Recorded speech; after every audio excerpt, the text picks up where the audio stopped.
भगवान श्री राम ने अपने वनवास के 14 वर्ष कहाँ कहाँ बिताए।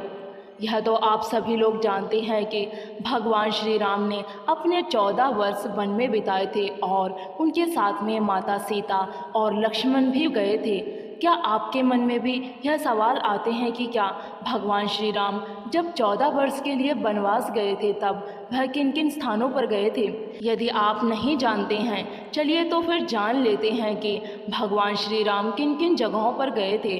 श्रृंगबेरपुर नगरी सर्वप्रथम अयोध्या से विदा होकर आर्य सुमंत के साथ भगवान राम, माता और लक्ष्मण जी तमसा नदी के तट तक गए, जहां रात बिताई और फिर सबके जागने से पूर्व ही कौशल देश से बाहर चले गए। वे निषाद राजगुह की नगरी श्रृंगबेरपुर के पास के वनों में पहुंचे, वहां एक दिन रुके। उसके बाद केवट की नाव के सहारे गंगा नदी को पार किया और कुरवाई गांव में रुके। उसके बाद वह प्रयाग पहुंचे। उन्होंने त्रिवेणी की सुंदरता को देखा, फिर भरद्वाज मुनि के आश्रम गए। उसके बाद यमुना पार चित्रकूट के लिए निकल पड़े।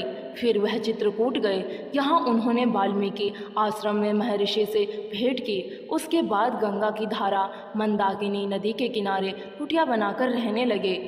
यहीं पर उनका भरत अयोध्या राज परिवार मंत्री और गुरुओं से मिलन हुआ। उसके बाद में वह दंडकारण्य वन में गए। वन हजारों कोस में फैला था। यहाँ आकर पहले भगवान श्री राम ने ऋषि अत्रि व माता अनसुईया के आश्रम में भेंट की और माता अनसुईया ने सीता को कभी न मैले होने वाले दिव्य वस्त्र दिए। यहाँ से निकलकर वे शरभंग ऋषि से मिले। उसके बाद वनों में घूम घूम कर राक्षसों का अंत किया। फिर वह दंडकारण्य वन में ही रहने लगे। श्री राम के वनवास को 12 वर्ष बीत चुके थे। एक दिन उनकी भेंट महान ऋषि अगस्त्य मुनि से हुई। अगस्त्य जी से ही उन्हें युद्ध के लिए उचित धनुष, अक्षय तर्कस व रावण का वध करने योग्य दिव्यास्त्र प्राप्त हुए। उसके बाद वे गोदावरी नदी के तट पर पंचवटी में रहे। उनकी जटायु से भी भेंट हुई। यहीं एक दिन शूर्पणखा ने श्री राम को देखा। लक्ष्मण ने उसकी नाक काट दी थी। उसके बाद यहीं श्री राम ने रावण के भाई खरदूषण को सेना सहित मार डाला था। यहीं से रावण ने सीता का हरण किया।